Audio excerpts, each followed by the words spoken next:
जय हिंद बच्चों, आते हैं हम इस वीडियो में और देखते हैं कि नेवी के द्वारा भेजे गए मेल का मतलब क्या है। बहुत सारे बच्चों की कमेंट आई थी कि सर फीडबैक फॉर्म का एक मैसेज आया है, ये ईमेल आया है, उसके बारे में बता दीजिए, या उस फॉर्म को कैसे हम फिल करें, क्या चीज़ है, उसके बारे में कंप्लीट डिटेल बता दीजिए। तो मैं उसी को लेकर आ रहा हूं और इस वीडियो में मैं आपको क्रिस्टल क्लियर करने वाला हूं कि आपको इस फॉर्म के साथ डील कैसे करनी है, इसका मतलब क्या है और किन किन बच्चों के पास ये फॉर्म आया है। ठीक है, बहुत सारी कंफ्यूजन है बच्चों की कि क्या फेज 1 क्लियर करने वाले बच्चों के पास ही ये फीडबैक फॉर्म आया या उसे फेल करने वाले बच्चों के पास आया या फिर दोनों के पास आया, वो मैं क्लियर करने वाला हूँ। तो इस नोटिस का मतलब क्या है वो देखेंगे और इस फॉर्म को किस तरीके से भर सकते हैं, क्या चीज़ हम ध्यान रखें। तो देखिए, पहली बात, पहला क्वेश्चन जो बहुत सारे बच्चों के है या फिर कंफ्यूजन है कि क्या फेज 1 क्लियर करने वाले पर ही आया है ईमेल। तो मैं आपको इस बारे में बता देता हूं कि देखिए, आपके पास पहला स्क्रीनशॉट और दूसरा स्क्रीनशॉट है या फिर दो मैसेज हैं आपके पास कि पहला ये रहा, दूसरा ये रहा। मैं आपको ये बता दूं कि ये उस बच्चे का मैसेज है जिस बच्चे ने फॉर्म तो फिल कर दिया था बट वो एग्जाम देने नहीं जा पाया था, और दूसरा जो मैसेज है वो उस बच्चे का है जिसने फेज 2 अटेम्प्ट किया है। तो ये बात क्लियर हो गई है कि ऐसा कोई भी मिथ नहीं है कि ये फीडबैक फॉर्म सिर्फ उन बच्चों के पास आया जिसने फेज 1 क्लियर किया है या फिर उन बच्चों के पास आया जिसने जो फेज 1 में फेल हो चुके हैं। तो दोनों के पास ही ये फॉर्म, ये लिंक आया है, ये मैसेज आया है। तो ये डाउट आपका क्लियर हो चुका होगा। तो ज़्यादा पैनिक और ज़्यादा खुश होने की बहुत ज़्यादा ज़रूरत नहीं है। तो क्लियरली एक मैसेज आया है फीडबैक फॉर्म का, मैं इसके आगे बताने वाला हूँ कि इसका मतलब क्या है।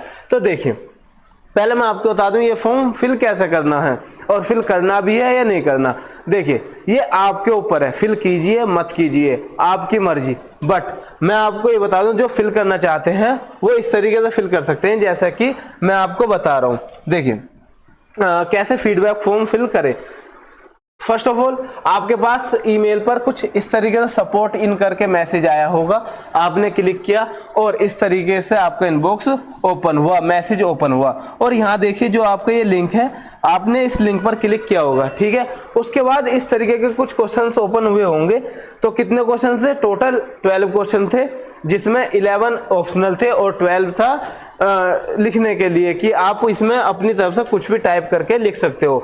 तो मैं टोटल पहले 12 के बारे में बता देता हूँ कि आपको क्या क्या भरना चाहिए या फिर क्या क्या भरना होगा। ये सब मेरे अकॉर्डिंग है, आप अपने अकॉर्डिंग जो आपने इस पूरे ड्यूरेशन में एक्सपीरियंस किया हो, पूरे एग्जाम पैटर्न में आपको फील हुआ हो, उसी के अकॉर्डिंग आप फिल करना।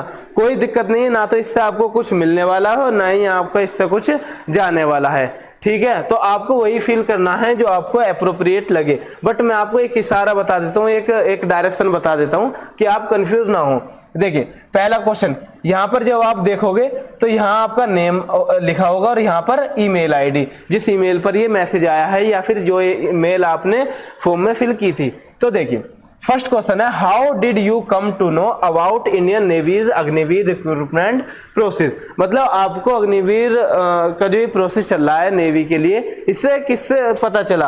तो ऑप्शन है आपके पास employment news, local newspaper, WhatsApp, YouTube, social media या फ्रेंड्स वगैरह। तो मोस्टली 95% प्लस बच्चों को पता चला होगा यूट्यूब से, क्योंकि हम जैसे एक्सपीरियंस्ड टीचरों ने ही आपको गाइड किया था या फिर बताया होगा कि इस प्रोसेस में ये चीजें होती हैं। तो आप बेफिक्र यूट्यूब क्लियर कर सकते हैं, क्लिक कर सकते हैं। सेकंड क्वेश्चन देखिए, सेकंड क्वेश्चन क्या है, which is the most useful source of information for Agniveer recruitment service condition and eligibility conditions. मतलब आपको कौन सा रिसोर्सेज था जिससे आपको सब एलिजिबिलिटी वगैरह पता चली। तो वो भी मोस्ट अप्रोप्रिएट क्या होगा, यूट्यूब होगा, क्योंकि नोटिफिकेशन तो आप बाद में जाके पढ़ते हो, उससे पहले तो हम वीडियो ले आते हैं या हम जैसे टीचर वीडियो ले आते हैं। तो आप क्या क्लिक कर सकते हो, यूट्यूब कर सकते हो, कोई दिक्कत नहीं है। और इसके बाद यदि किसी और बच्चे ने ऑफिशियली पता किया हो तो वो इस पर क्लिक कर लेगा, बाकी थर्ड पार्टी वेबसाइट वगैरह क्लिक कर सकता है, कोई दिक्कत नहीं, choice is yours. The clarity and accuracy of the job descriptions and eligibility conditions for Agniveer entry of Indian Navy is considered satisfactory. देखिए थर्ड ऑप्शन कह रहा है कि आप ये बताइए कि जो ये प्रोसेस है या फिर क्लियरिटी चल रही है, एक्यूरेसी चल रही है हमारे द्वारा प्रोसेस की, वो कैसी है आपके अकॉर्डिंग। मैं आपको बता दूं, देखिए कभी तो नेवी उसमें कम कट ऑफ रख देता है, कभी ज़्यादा रख देता है, या फिर कभी तो सारे बच्चों की जो सेक्शनल कट ऑफ रख देता है, सेक्शनल कट ऑफ नहीं रखता, नॉर्मलाइजेशन होता है नहीं होता, स्टेट वाइड किसी स्टेट की तो बहुत ज़्यादा कट ऑफ हो जाती है, किसी स्टेट की बिल्कुल कम चली जाती है। तो ये वेरिएशन नहीं होना चाहिए, क्योंकि आपको भी पता है कि यूपी सीबीएसई बोर्ड से बहुत सारे बच्चे पढ़े हुए होते हैं, कॉमनली पूरे देश में सीबीएसई बोर्ड है, और जब सेम एजुकेशन ले रहे हैं तो कट ऑफ में क्यों होना चाहिए वेरिएशन। तो इसलिए इस ऑप्शन के लिए मैं आपके लिए थोड़ा न्यूट्रल बताऊंगा, न्यूट्रल, डिसएग्री भी नहीं कहूंगा, न्यूट्रल कहूंगा, और कुछ बच्चे लगाना चाहे तो डिसएग्री भी लगा सकते हैं।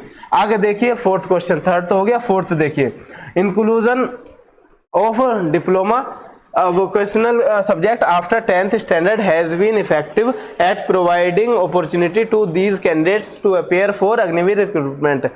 मतलब नेवी ने एक और ऑप्शनल दिया था, जैसे हम 12th के बाद इस फॉर्म को फिल कर सकते हैं, बट एक और ऑप्शन दिया कि डिप्लोमा और वोकेशनल सब्जेक्ट करने वाले बच्चों को जो 10th पास के बाद करते हैं उनके लिए भी मौका दिया। क्या ये सही है या गलत है, क्या था? बिल्कुल सही है। कुछ और बच्चों को अपॉर्चुनिटी मिली, जाने का एक रास्ता खुला कि हाँ हम देश की सेवा कर सकते हैं इंडियन नेवी के थ्रू, और हम उसमें अपनी सर्विस प्रोवाइड कर सकते हैं। तो मैं एज ए टीचर आपको कह सकता हूँ कि मैं इस बात से एग्री हूँ। बाकी आप पर डिपेंड करेगा, आप ये भी सोच सकते हो कि कॉम्पिटिशन बढ़ गया है, नहीं यार, आप ये भी तो सोच सकते हो कि और बच्चों को अपॉर्चुनिटी मिली और आप देश के लिए सेवा कर सकते हैं, तो उस बच्चे के नज़रिए से देखना, तो मैं इस बात से एग्री करूंगा। आगे देखिए फिफ्थ क्वेश्चन, फिफ्थ है आपका, you have a clear understanding of the exam pattern of stage first neat. अब देखिए कि क्या आपको एग्जाम पैटर्न के बारे में क्लियरली पता चल गया था या फिर अंडरस्टैंडिंग हो गई क्लियर, तो इस बात से आप एग्री करते हो, डिसएग्री करते हो, क्या करते हो। तो देखिए अभी हमें कुछ नहीं पता कि क्वेश्चन कहाँ से कितना भी लेवल का हार्ड उठा देते हैं, कितना भी कम कर देते हैं, तो मैं इस पर न्यूट्रल कहना चाहूँगा। तो एक परफेक्ट आपको क्लियरिटी देनी होगी, कभी तो किसी पोर्शन को बहुत हाई कर देते हैं, कभी किसी को बिल्कुल ही लो कर देते हैं, तो ऐसा नहीं होना चाहिए। सारे पेपर जितने भी शिफ्ट में होते हैं एक बिल्कुल एवरेज टाइप में रहने चाहिए, बराबर होने चाहिए। तो मैं न्यूट्रल रहूँगा इस क्वेश्चन पर। 6th क्वेश्चन देखिए, candidates have access to sufficient preparatory material for this exam. जी भाई देखो, थोड़ा बहुत तो हमारी तरफ से यूट्यूब वगैरह से आपको मिल गया था, एग्री कहेंगे कि हाँ थोड़ा बहुत मिला, कि जहाँ से हम जैसे टीचरों ने आपको गाइड किया, और बहुत सारे टीचर हैं जो अपने एक्सपीरियंस से आपको पढ़ाते भी हैं, तो इसके लिए आप एग्री कर सकते हो। 7 देखिए, the overall experience of the registration and application process for the Agniveer recruitment is considered satisfactory. मतलब जो ये प्रोसेस था आपको कैसा लगा। देखिए मैं आपको कुछ चीज़ें बताता हूँ। जब रजिस्ट्रेशन हो रहे थे उसमें भी वेबसाइट ने बहुत ज़्यादा परेशान किया बच्चों को, कभी किसी की ओपन हो रही थी, किसी का पेमेंट रुक गई, उसके बाद दिक्कतें आई। तो यहाँ पर मैं न्यूट्रल कहूँगा, और कहूँगा एक फीडबैक देना चाहेंगे कि इसमें थोड़ा सा और सुधार किया जाए। जब इतना ज़्यादा अमाउंट लिया जा रहा है आपका फॉर्म भरने के लिए, तो आपको थोड़ा सा वेबसाइट को लेकर भी सजग रहना चाहिए और अच्छी से अच्छी वेबसाइट प्रोवाइड करनी चाहिए, क्योंकि सबसे ज़्यादा पैसे लिए जाते हैं फॉर्म फिल करने के। इस एज के जितने भी एग्ज़ाम होंगे ना, चाहे वो एनडीए का हो या सीडीएस का हो या इस लेवल के जितने भी एग्ज़ाम हैं, नेवी एसएसआर और आर्मी के या फिर एयरफोर्स के, तो उसमें जो नेवी एसएसआर का वो सबसे ज़्यादा हमसे अमाउंट लिया गया, तो पेमेंट ली गई, तो उसके अकॉर्डिंग हम इससे सेटिस्फाइड नहीं है, थोड़ा सा न्यूट्रल रहेंगे। आगे देखिए, द हेल्प डेस्क सर्विस और FAQs वर effective eight resolving candidates queries regarding application. देखिए इसके लिए मैं आपको एक बताना चाहूँगा स्टोरी, कि जो हमारे साथ हुआ था। 1-2 बच्चे आए हमारे पास और पूछा कि सर हमारा जो एडमिट कार्ड है वो ओपन नहीं हो रहा। हमने कॉल करी, हेल्प डेस्क पर नहीं उठाई गई, सुबह से लेकर शाम हो गई, कोई भी रिएक्शन नहीं हुआ, कोई भी काम नहीं हुआ उस पर, तो हम उस पर डिसएग्री करेंगे।